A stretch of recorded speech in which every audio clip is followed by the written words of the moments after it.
ગોપાલભાઈ ગુજરાતનું ભવિષ્ય છે. આપણે બધા કેશુ બાપાને માટે આટલું કરતા, બરાબર છે. કેશુ બાપાની સભા હોય ત્યારે સ્વેચ્છાએ આવતા, કોઈ વાહન મોકલતું નહીં.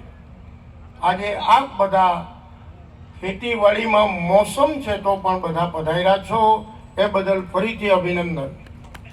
આજની સભામાં આપણને સૌને પ્રેરણા આપવા વિસાવદરના ધારાસભ્ય, યુવાનોના પ્રિય નેતા, ખેડૂતોના પ્રિય નેતા અને આપણા હૃદયમાં જે બિરાજમાન થયા છે એવા ગોપાલભાઈ ઇટાલિયા, જિલ્લા આપના પ્રમુખ પ્રકાશભાઈ ડોંગા, મંચ પર બધાના નામ તો મને લાંબુ લાગશે એટલે મંચ પર બિરાજમાન સૌ આપના કરતા હરતા ને સમાહર્તા આપ સૌ વડીલો, યુવાન મિત્રો અને પત્રકાર મિત્રો,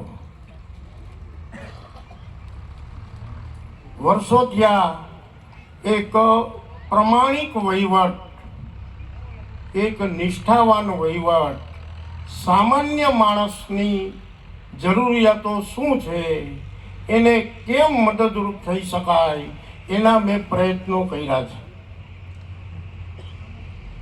આમ આદમી માટે, સામાન્ય જનતા માટે હું રાજકારણમાં આવ્યો છું, પણ હવે બરાબર નથી લાગતું. સાવ સાચું પૂછો, ખેડૂતોની મોસમ છે તો પણ આપ બધા આવ્યા છો. ખાંડીએ તોલું સોનું હતું, વડીલો બેઠા છે ખબર છે. હવે કેટલી ખાંડી મગફળી વેચીએ તો તોલું આવે?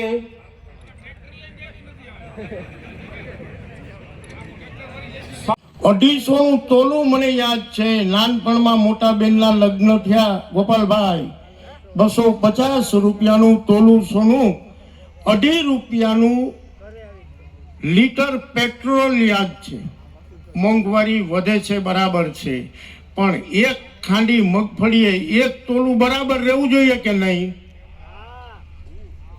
કેટલા વર્ષો થઈ ગયા. મને ઘણા મિત્રો, હું ભાજપમાં હતો ત્યારે, આજથી પહેલા ગામડે પ્રચારમાં જાઉં એટલે કોઈ ડાયો માણસ બાજુમાં બેસે, નાનજીભાઈ કેટલા વર્ષ થયા, કપાસનો ભાવ તો આનો આ છે, મગફળી ઈ નહીં, વીઘે મણું કા ઘટ્યા, ભાવ વધ્યો જ નથી. સાવ સાચું કહું, ઘઉંના ભાવ હમણાં મારી પહેલાના વક્તાએ કીધા, અને વટાણા તો સાવ વેરાઈ ગયા છે કે નહીં બોલો? આપણા વટાણા વેરી નાખ્યા છે. આ સ્થિતિ છે. આ સ્થિતિમાં કોઈને કહેવા જાય ને તો એમ કે યુદ્ધ ચાલે છે. હવે યુદ્ધ તો ચાલવાનું, પણ આપણા લોકોએ ભૂખે મરવાનું. આપણા લોકોએ ગેસ માટે લાઈન, મામલતદાર કચેરીએ લાઈન, તમે જ્યાં જુઓ ત્યાં લાઈન, લાઈન ને લાઈન. સાવ સાચું કહેજો, કેટલા લાઈનમાં નથી ઉભા રહ્યા એ પ્રશ્ન છે. જ્યાં જુઓ ત્યાં લાઈનો લાગે છે, સામાન્ય માણસ પીછાય છે. નોટબંધી વખતે એવડી લાઈનોમાં ઉભા રહ્યા. હું ગામડે જાઉં ને, મોટા ગામ ખરેડી ને નવા ગામ વાળા કે, નાનજીભાઈ આગલી સાંજે શિયાળામાં માણસો ઓઢવાનું લઈને આવે છે, સૂઈ જાય છે. બેંક વાળા આપણા પૈસામાંથી 2000 આપે. હવે નોટબંધી તો કુદરતી સર્જિત નહોતી ને, કુદરત સર્જિત. કોણે કરી ખબર છે ને? શું ફાયદો થયો આ દેશને? ક્યાંથી કાળું નાણું આવ્યું? ક્યાંથી સ્વિસ બેંકમાંથી નાણું આવ્યું? આ બધા પ્રશ્નોનું વર્ષો થયા હું મનોમંથન કરતો આવ્યો કે આ ગપ્પાબાજીમાંથી ભગવાન મને તો બહાર કાઢે. કેટલું સાંભળવાનું? આ દેશમાં અછે દિન, ક્યાં અછે દિન? બધા એ જ સ્થિતિમાં જીવનારા આપણા ગ્રામ્ય વિસ્તારના લોકો છે, સુખી થયા છે, એ જ શહેરમાં જઈ શક્યા છે.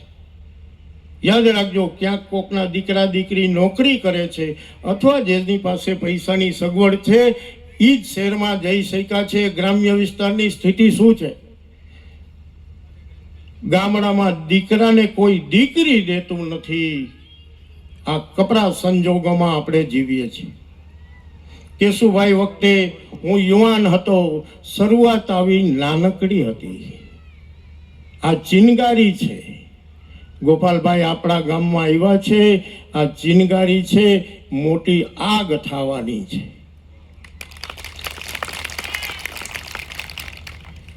એટલે આપ સૌ હૈયે હામ રાખજો. સંખ્યા ઓછી છે એનું કારણ મોસમ પણ છે અને સમય પણ એવો છે, ભોજનનો સમય છે ને તમને બધાને બોલાવ્યા છે. શું છે એવું ને?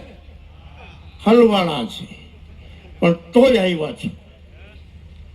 આ એક એક માણસ એક બરાબર મિશન લઈને આપણે નીકળવાનું છે આવનારા દિવસોમાં કે આમ આદમી પાર્ટી એક પ્રમાણિકતાથી આગળ વધી રહી છે, એક નિષ્ઠાથી આગળ વધી રહી છે, બધા લોકોને સાથે લઈને આગળ વધી રહી છે, જેમાં કોઈ જ્ઞાતિ જાતિનો ભેદભાવ નથી.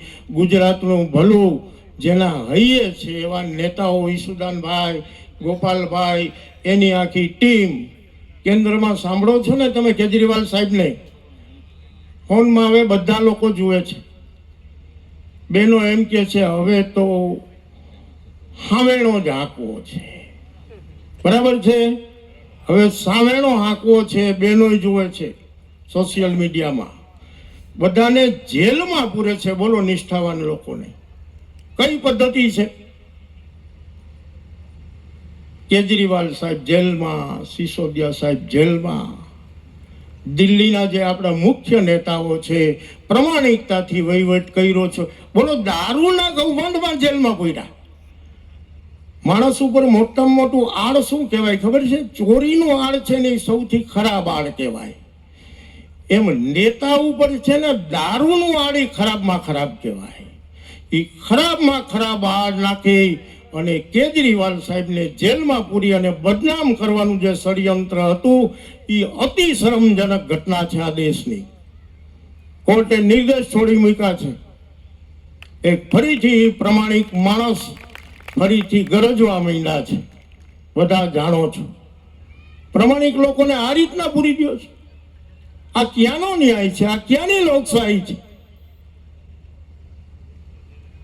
આ બધા મનોમંથન મેં કર્યા છે. ભલે ભાજપમાં હતો પણ ન્યાય નીતિને માનવા વાળો રહ્યો છું કાયમી. એક પૈસાનો ભ્રષ્ટાચાર નથી કર્યો. 10 વર્ષ શાસનમાં રહ્યો છું એટલે ભાજપ છોડી શીખ્યો છું. બાકી ભાજપ છોડતા બીક લાગે છે બધાને. સમજ્યા? ક્યાંક ફસાઈ જશું તો, ક્યાંક સીબીઆઈ અને ઈડી આવી જશે તો મને ક્યાંય પકડી શકે એમ નથી. એક પૈસાનું કાળું નાણું મારા ઘરમાં આવ્યું નથી. મહેનત સિવાયનો એક રૂપિયો ઘરમાં આવ્યો નથી. એટલે આ મંચ ઉપર બેસી શકું છું અને ગોપાલભાઈ જેવા યુવાનોને ખભો આપવાની તૈયારી છે. આ ખભો બહુ મજબૂત છે. એટલે સૌને મારી અત્રે એક વિનંતી છે. લાંબી વાત નહીં કરું, ગોપાલભાઈને સાંભળવા છે. એટલે આવનારા દિવસોમાં કાલાવડ વિસાવદરે જે રસ્તે ચાલ્યો ને એ વિસાવદર વાળી કરવી છે. યાદ રાખજો. કરવાના ને? કેશુભાઈ નું કાલાવડ છે, વિસાવદર પણ કેશુભાઈ નું હતું. આ કાલાવડની ધરતી ઉપર ભીમજીભાઈએ માર્ગદર્શન અને સેવા આપી છે. કેશુભાઈ ઠેસિયાની સેવા લીધી છે. કેશુભાઈ પટેલની સેવા ધરતી ઉપર છે. એને આપણે ભૂલી નથી જવાની. યાદ રાખજો. એના હિસાબ કરવા છે. બરાબર છે? ચાલો, જય હિન્દ, ભારત માતા કી જય.